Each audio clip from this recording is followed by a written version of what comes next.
तहसीलदार हमने किस तरह से बनना है सर, जल्दी से वीडियो बना दें, हमें बता दें। बहुत देर से आपकी वीडियोस नहीं आ रही थी। तहसीलदार की जितनी वीडियोस आपके चैनल पे पड़ी हैं वो सब हम देख चुके हैं। तहसीलदार के लिए क्या करना चाहिए, सबसे पहले क्राइटेरिया सुन लीजिए। तहसीलदार बनने के लिए आपकी ग्रेजुएशन तालीम होनी चाहिए, HEC से अप्रूव्ड आपकी डिग्री हो, यानी जिस कॉलेज से जिस यूनिवर्सिटी से आपने डिग्री ली है वो हायर एजुकेशन कमीशन के साथ एफिलिएट हो।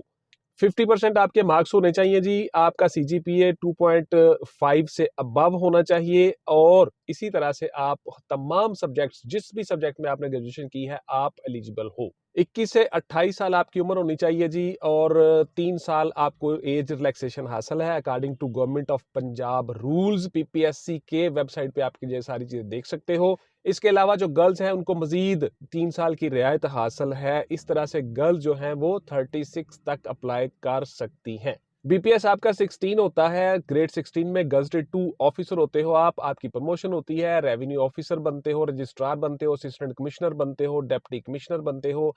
Depends on your service record, service rules, ACRs और आपके सीनियर्स की रिपोर्ट्स और वैकेंसीज की अवेलेबिलिटी, आपकी प्रमोशन होती रहती है। अस्सलाम वालेकुम व्यूअर्स, मैं हूं रजा बुखारी और आप देख रहे हैं बुखारी स्पीक्स यूट्यूब चैनल। तो इस चैनल पे आपके लिए मुख्तलिफ सर्विस ओरिएंटेड वीडियोस हम बनाते हैं और आपको बताते हैं कि आपने उन जॉब्स में किस तरह से हासिल करनी है कामयाबी। जिन जॉब्स को आप आइडियलाइज करते हो, जो आपकी डिजायर जॉब्स हैं, उन सब जॉब्स के लिए हम आपको इस चैनल में तमाम चीजें बताते हैं। विद आर विदाउट ग्लासेस आपकी नजर है 6x6। मेडिकल आप करवा के साथ अटैच करोगे, मेडिकल आपका होगा और एक मेडिकल होगा जब आप भर्ती हो जाओगे तो आपकी पे स्केल शुरू होना होता है, पे और आपको ड्यूज मिलने होते हैं, तब एक मेडिकल आपका होता है, वो डिपार्टमेंट खुद करवाता है। इसमें कोई इशू नहीं है, कोई दौड़ नहीं है, कोई फिजिकल नहीं है, कद छाती मैयर नहीं है आपकी। ये तमाम चीजें आप इससे मुबर्रा हो। PCS के जरिए से, यानी पंजाब पुलिस सर्विस कमीशन के जरिए से ये भर्ती होगी। आपके तमाम डॉक्यूमेंट्स साथ लगेंगे, आपका डोमिसाइल, आपकी डिग्री असनाद, CNIC, को करिकुलम एक्टिविटीज और दीगर आपके तमाम डॉक्यूमेंट्स इसके साथ लगेंगे।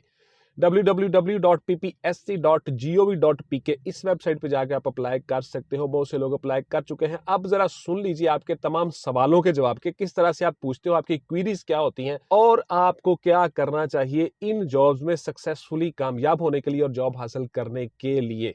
हमारे नोट्स अवेलेबल है, आप उनसे फायदा उठा सकते हो, नोट्स ले सकते हो। नोट्स में हर चीज बताई हुई है, मुकम्मल गाइडलाइन है, MCQs हैं, आपके लिए तमाम चीजें हैं और हर मराहिल और तमाम जितने आप सवाल करते हो उन सब सवालों के जवाब भी हैं और गाइडलाइन भी है। आपको करना क्या है, ये तमाम तरीकाकार उन नोट्स में बताया गया है। लोगों को पता ही नहीं होता कि करना क्या है, तैयारी कैसे करनी है, बुक्स कौन सी पढ़नी है, राइट पैटर्न क्या है और सक्सेस का पाथ क्या है। इन चीजों का लोगों को पता ही नहीं होता।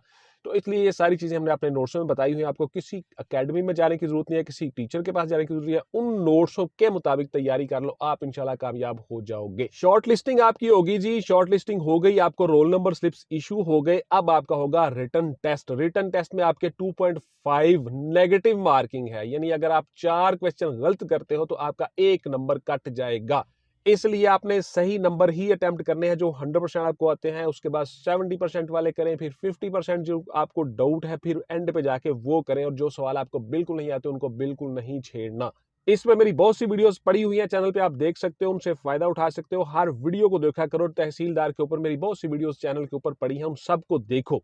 इस चीज को नहीं देखोगे ये 22 में आई थी या 21 में आई थी या ये क्या हुआ था। उन सब में चीजें बताई हुई होती हैं और एक एक लाइन में सम टाइम बंदा अपनी चीज कलेक्ट करके कामयाब हो जाता है। हर लाइन में कुछ ना कुछ बताया गया होता है।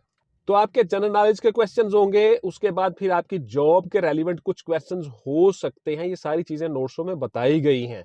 उसके बाद रेवेन्यू डिपार्टमेंट आपने करना क्या है, रजिस्ट्रार क्या होता है, लैंड रेवेन्यू एक्ट, ये सारी चीजें हमने बताई हैं नोट्सों में, वो आप तैयार कर सकते हो। सवाल आ सकते हैं, बहुत से टॉपिक हैं जी, 100 टॉपिक्स हमने डिस्कस किए हैं अपनी वीडियोस में हर जगह पे, और वही टॉपिक हमने डिस्कस किए हैं अपने नोट्सों में। नोट्सों में हर चीज आपके पास हार्ड कॉपीज में आ जाएगी। जस्ट आप व्हाट्सएप पे आके नोट्सों के बारे में बात करोगे। Not any other questions please, not any discussion please. आप लोगों को नोट्सों में हर चीज बताई है। व्हाट्सएप पे आके कोई सवाल नहीं करेंगे मास्वाए नोट्स लेने के। देन जी आपका रिटन टेस्ट हो गया, तब आपका होगा साइकोलॉजिकल असेसमेंट टेस्ट। नफ्सियाती तौर पे आपको देख लिया जाएगा कोई आपको प्रॉब्लम तो नहीं है, नफ्सियाती तौर पे ठीक हो। साइकाट्रिस्ट आपका एग्जाम लेंगे, इसमें रिटन भी होगा और इंटरव्यू भी होगा। उसमें आप सक्सेसफुल हो गए, कामयाब हो गए, देन आपका होगा वाइवा। वाइवे में, इंटरव्यू में आप कामयाब हो गए, देन आपका जी मेडिकल डिपार्टमेंट करवाएगा और उस दिन से आपकी तनख्वाह पे शुरू हो जाएगी। आप डिपार्टमेंट में आ जाओगे बतौर तहसीलदार। किसी भी तहसील में आपकी पोस्टिंग हो जाएगी या किसी ऑफिस में हो जाएगी। वो क्या तरीकाकार है वो सारी चीजें भी बताता हूं, गौर से सुनते जाइएगा, वीडियो को स्किप मत किया करें।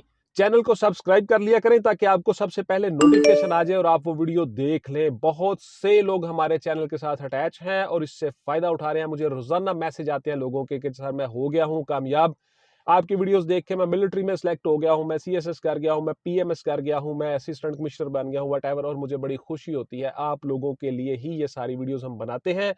हमारी वजह से अगर किसी को कामयाबी मिलती है तो मुझे बड़ी खुशी होती है। Thank you very much. आपके कमेंट्स आते हैं बड़े बड़े अच्छे, उसके लिए भी मैं शुक्रगुजार हूं। अब आप अपने सवालों के जवाब सुनते जाइएगा गौर से।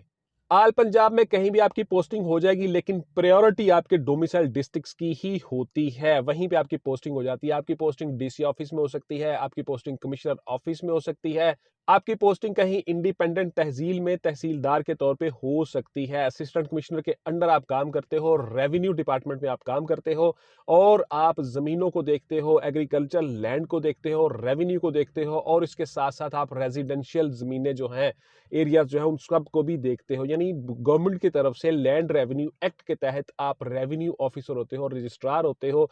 आप गवर्नमेंट को रेवेन्यू कलेक्ट करके देते हो। बहुत अच्छी जॉब है, बहुत अच्छी अपॉर्चुनिटी है। आपको रिहाइश भी मिलती है, आपको गाड़ी भी मिलती है और आपको अमला भी मिलता है।